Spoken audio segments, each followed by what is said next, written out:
question is that the motion be agreed to. Mr Speaker. Jonathan Young. Mr Speaker, as I stand to address this bill, the Education Breakfast and Lunch Programs in Schools Amendment Bill, Sir, the bill seeks to amend the Education Act 1989 to provide fully state-funded breakfast and lunch programs to all Decile 1 and 2 schools and other designated schools in New Zealand. The meals would be available free of charge and be required to meet Ministry of Health nutritional guidelines. Sir, even though the member opposite who presents this bill has got good intentions, this government is hard at work supporting vulnerable children and working with families to ensure that children get a great start in life through early childhood education and right through their schooling years. So we don't support this bill because of the work that is currently underway. Work, sir, that in most regards doesn't need legislation because there are people in our communities who have a strong commitment to the welfare of our society. So we've expanded the Kickstart Breakfast program and committed last year $9.5 million over 5 years, which the member has acknowledged, as one part of our program to better support children in our schools. So well over 1.5 million breakfasts have now been served. We are making a number of changes across government, focused on reducing hardships and its effects on New Zealanders, particularly young New Zealanders. We're ensuring every child gets a great education. It's one of the most important things that we can do as a government. And what we do in this regard raises the standard of living and creates a more productive economy where every child has the opportunity, as they go through our educational system, to participate in it, to achieve in it, and succeed in life. Our, I guess, great philosophy and slogan, of course, our belief is that we want 5 out of 5 children to succeed. We do understand that children going to school need to have nutrition in order to be able to concentrate, to learn, and for their well-being to increase and to grow. And so the Kickstart Breakfast program that was started back in 2009 is a partnership in New Zealand and is supported very strongly by some of our strong companies. Fonterra partners with Sanitarium, where schools right throughout this country who seek to participate can have their kids have a breakfast of Weet-Bix and milk and to enjoy the start of the day in that regard. Sir, this bill forces boards of trustees of Decile 1 and 2 schools to deliver a breakfast and lunch program for students. The Secretary of Education would have the discretion as to whether to designate a school that is Decile 3 to 10 to be part of the program if the board requests, subject to a precondition. To meet the precondition to be a designated school, a school would need to be in the Decile 3 to 10 bracket.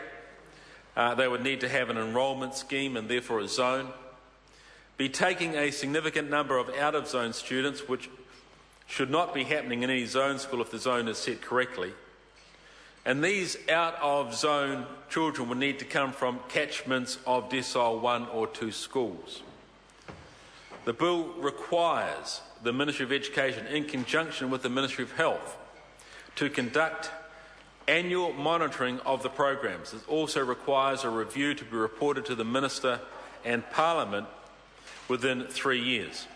Sir, it's not good enough for members of the opposition to rail against the national government, as speakers did in the previous bill, saying that there is a lack of compassion, lack of commitment, lack of feeling for the people in our communities. That is not so. And, sir, I believe right through this country, people resoundingly support the budget that is family orientated, seeking to undergird and support the families and the children of our country. So reducing hardship is one of National's commitments in delivering better public services to New Zealanders. We are making a number of changes across government focused on reducing hardship and its effects for New Zealanders.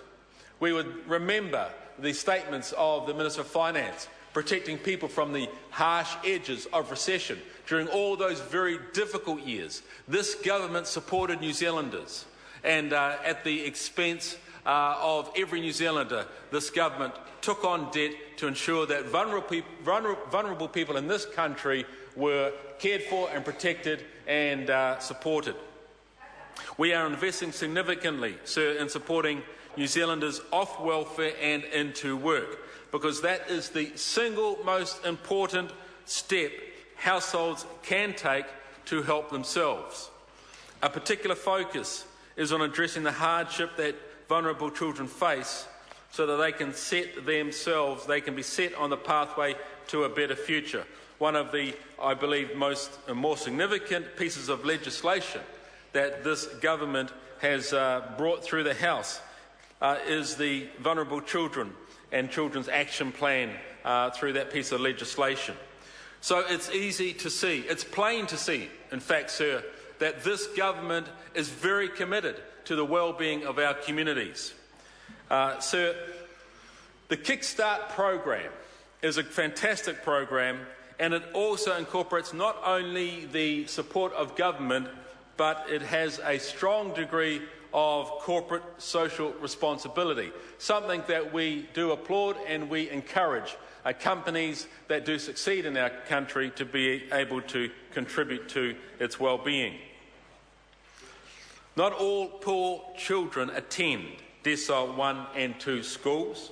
With Kickstart expanding to schools of every decile, it will actually target more kids in need than this bill will. Ultimately, parents are responsible for feeding their children, but we can't ignore the fact that some kids turn up to school hungry and can't learn on an empty stomach.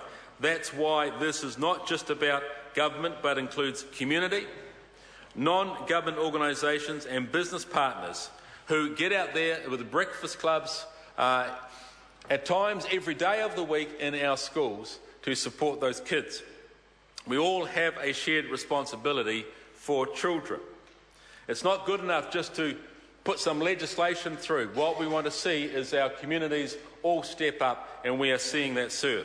We have some great examples of organisations stepping in to do their bit to support families. We applaud the companies like Sanitarium, like Fonterra, who step up and give back to Kiwi kids in our communities. Since 2009, Fonterra and Sanitarium have been providing, as I said, Weet-Bix, that great breakfast sustenance that probably most of us grew up on, and milk. In fact, so I went to the launch of this program in Taranaki just not long ago.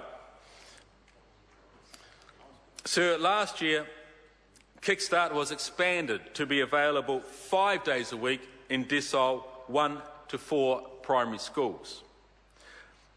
Over 730 schools and over 25,000 children now participate. 85% of Decile 1 schools participate in this program. Since the beginning of 2014, schools of any decile have been able to apply to be part of the Kickstart program. More than 1.5 million breakfasts have been served by people in our community. Not just teachers, but parents, people from NGOs, people who care, people who get out there and make a difference.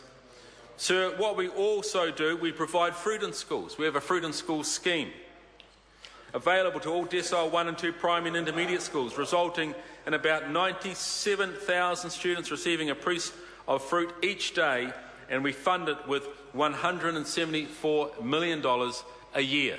So that is commitment. That is proof, I believe, that the intent of what this bill is about is being enacted already in our schools and in our communities. We don't need legislation to launch a government-funded program to support the delivery of food for schools when, sir, it's already happening through community effort, through corporate sponsorship and through the work of this government? Thank you, sir. David Shearer, 5 minutes. Thank you, Mr Speaker. Labor supports this bill. It supports it simply because we don't believe kids should go to school hungry.